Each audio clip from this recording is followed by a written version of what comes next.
இனிய காலை வணக்கம். என்ன பண்ண போகிறேன்னு சொல்ல போகிறதில்ல, கெஸ் பண்ணி. கடலைப்பருப்பு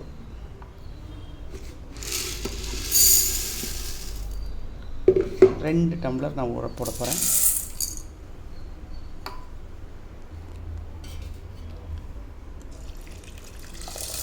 தண்ணி ஊற்றி ஊற போடுறோம்.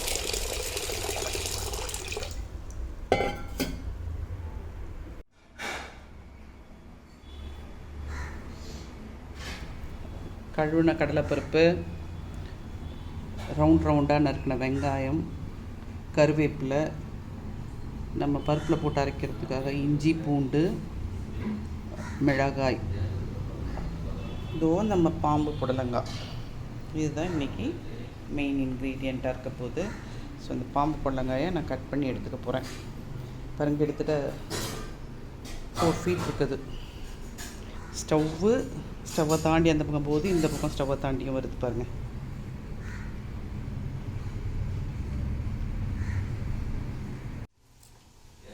ரொம்ப பெருசாக இருக்கு இல்லையா? ஸோ அதனால் நம்ம நடுவில் கட் பண்ணி எடுத்துக்க போகிறோம்.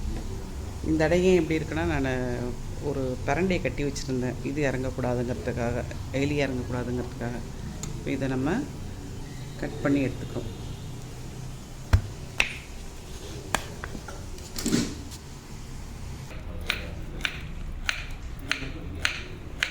ஸோ இந்த பாம்பு புடலங்காயை பொடி பொடியாக நறுக்கிக்கிறோம்.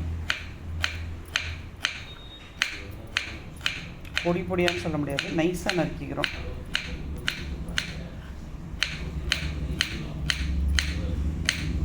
லைன் போட்ட மாதிரி வரிகள் அழகாக இருக்குது. கட் பண்ணி இந்த பவுலில் மாற்ற போகிறோம். நம்ம இந்த பக்கம் வந்து புடலங்காய் கட் பண்ணிகிட்ருக்காங்க. நம்ம வந்து மிக்ஸி ஜார் எடுத்துட்டோம். அதில் வந்து சீரகம் போட்டாச்சு. எடுத்து வச்சுருக்கிற மிளகாய், இஞ்சி, பூண்டு இதையும் போட்டாச்சு. இதோடு நம்ம உப்பு போட்டு நம்ம வெப்பரில் போட்டு ஒரு 2 ரவுண்டு சுற்றிக்கிறோம். நமக்கு வந்து குறைன்னு அரைச்சிட்டோம் இஞ்சி, பூண்டு, மிளகாயை. இப்போ அதில் வந்து கொஞ்சம் வந்து பருப்பு தண்ணி இல்லாமல் தான் போடுறோம், தண்ணி வடித்து வச்சுருக்கோம். ஸோ அதை அரைக்க போகிறோம் நம்ம. இப்போ வந்து நம்ம புடலங்காயை வந்து பருப்பு அரைக்கிறதுக்குள்ளே கொஞ்சம் நேரம் ஊற வைக்க போகிறோம். அதில் வந்து இவ்வளோண்டு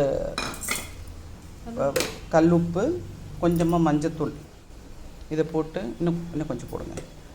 இன்னும் கொஞ்சம் மஞ்சத்தூளையும் போட்டு நம்ம அதை வந்து கையில் பசறி ஒரு இந்த பருப்பு அரைச்சி நம்ம மற்றதெல்லாம் ரெடி பண்ணுறதுக்குள்ளே அது ஊறிட்டுருக்கட்டும்.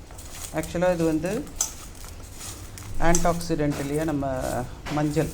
ஸோ உப்பு போடும்போது ஊறி அதில் தண்ணி விட்டும் வரும். இல்லைன்னா பருப்பில் வந்து நிறைய தண்ணி விட்டுரும். கடலங்காய் தண்ணியை வந்து இதில் வந்துடும் பாருங்கள். கொஞ்சம் நேரம் கழித்து நம்ம ஊற வச்சிட்டோம்னாக்க நம்ம வந்து இதை அரைச்சிட்டோம். இப்படி புட்டு மாதிரி இருக்குங்க. குறைன்னு தான் அரைக்கணும். வடை வந்து ஆமை வடை இப்படி அரைச்சா தான் நல்லாயிருக்கும். நிறைய பேர் கடையில் போடுற மாதிரி வரலங்கிறது வந்து வீட்டில் ரொம்ப நைஸாக அரைச்சிடும். தண்ணியை நல்லா ட்ரெயின் பண்ணிவிட்டு நம்ம அரைச்சிக்கணும். குறைன்னு புட்டு பதத்தில் நம்ம இதை வந்து அரைச்சி எடுத்தாச்சு. அடுத்தது வந்து புடலங்காய் ஊறிட்டு இருந்தது பாருங்கள், அது தண்ணி விட்டு வந்திருக்கு. புளிஞ்சாவே தண்ணி வருது பாருங்கள். ஸோ இது வந்து தண்ணி இருத்துட்டு நம்ம அதில் போடணும். இதில் வந்து வெங்காயம், கருவேப்பிலை ஆல்ரெடி நறுக்கி வச்சுருந்தது எல்லாம் இப்போ ஆட் பண்ணி வடை போடணும்.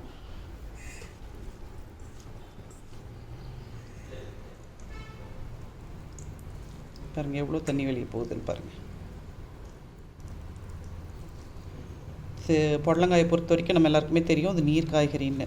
ஸோ தண்ணீர் நிறையா இருக்கும். நான் வடிக்க வருது பாருங்கள்.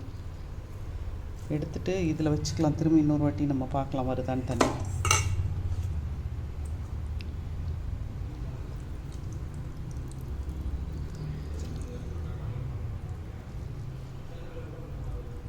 நம்ம தண்ணி மேலே வச்சுட்டே தண்ணி எடுத்துகிட்டே இருந்தோம்னா வந்துகிட்டே இருக்கும். ஸோ ஒரு டெக்னிக் ஒன்று பண்ணலாம். இந்த கட்டை மேலே இது இப்படி வச்சுட்டு இதெல்லாம் இங்கே தள்ளிட்டோன்னா கொஞ்சம் தண்ணி உடைஞ்சிரும். பாருங்கள் எவ்வளோ தண்ணி உடைஞ்சிருக்குன்னு பாருங்கள்.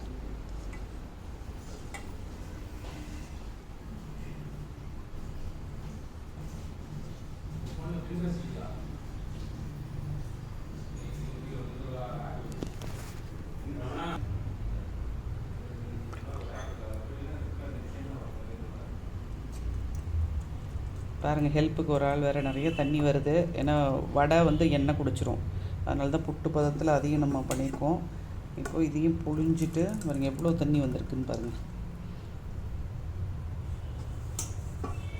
இப்போ உப்பு மஞ்சத்தூள் போட்டு கழுவும் போது இது மேலே பூச்சிகள் இதெல்லாம் உட்காந்துருந்தா கூட அதனோட எஃபெக்ட்டு நமக்கு வராது. அதுக்காக தான் இது வந்து உப்பு மஞ்சத்தூள் போட்டு நம்ம இதை வந்து ரெடி பண்ணி எடுத்துக்கிறோம். ஸ்டவ் ஆன் பண்ணியாச்சு. நம்ம ஆன் பண்ணிவிட்டு இப்போ அதில் வந்து நம்ம எண்ணெய் விட்டுக்கிறோம்.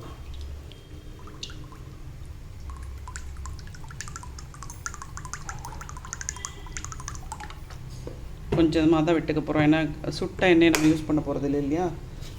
வடைக்கு இவ்வளோ போதும்னு நினைக்கிறேன். ஸோ இப்போது இது பண்ணிகிட்ருக்க இந்த டைமில் நம்ம இதை பிசைஞ்சு வச்சுருக்கோம் இல்லையா, இதை உருட்டி அடுக்கி வச்சுக்க போகிறோம். அர்ஜெண்ட்டாக பண்ணாமல் உருண்டை உருட்டிக்கு அடுக்கி வச்சுக்க போகிறோம். அதை நல்ல எண்ணெய் காஞ்சிருச்சு, புகை வருது. ஸோ நம்ம இங்கே வந்து அழகாக வடை தட்டி வச்சுருக்கோம். ஸோ தட்டி வச்சுருக்க வடையை எடுத்து நம்ம அதில் போடணும். சூப்பராக இருக்குல்லங்க வடை.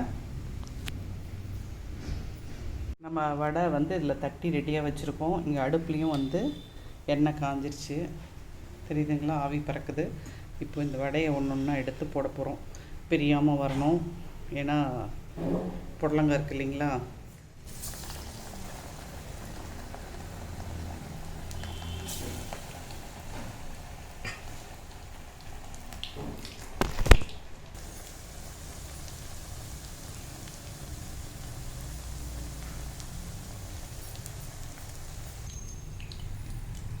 வடை பாருங்கள் பிரியாமல் வருது, நல்லா சூப்பராக இருக்குது. நம்ம இது கடல் எண்ணெயில் பொரிக்கிறோம், அதான் கொஞ்சம் லேசாக பொங்குது. நம்ம செக்கில் கொண்டு போய் ஆட்டிட்டு வந்தோம் இல்லைங்களா, அந்த கடல் எண்ணெய்.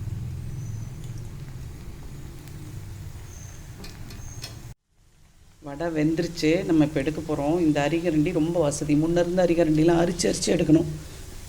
இது எடுத்தோன்னாக்க இப்போ இந்த ஹோல்ஸ் நிறைய பெருசாக இருக்கிறதுனால அப்படியே வந்து எண்ணெய் வடைஞ்சிக்குது. ஸோ இந்த மீன்வேல் வந்து அதை சிம்மில் தான் நம்ம வைக்கணும். என்னென்ன கொஞ்சம் டஸ்ட் இருக்குது, அதையும் கலெக்ட் பண்ணி எடுக்கணும் இல்லையா. சூப்பராக வந்துருச்சு. இதை அப்படியே இதில் வச்சுருவோம். வச்சுட்டு அதில் கீழே இருக்கக்கூடிய அந்த உதிர்ந்த பாகங்களை நம்ம வேறு கரண்டியில் எடுத்துடலாம்.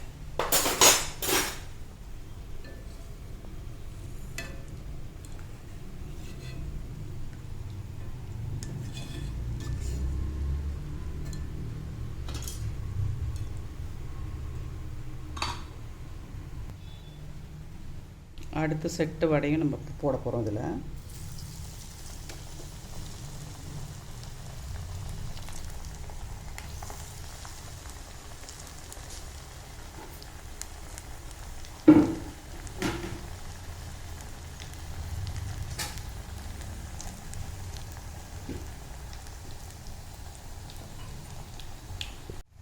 மூணாவது இது போட்டுட்டோம்.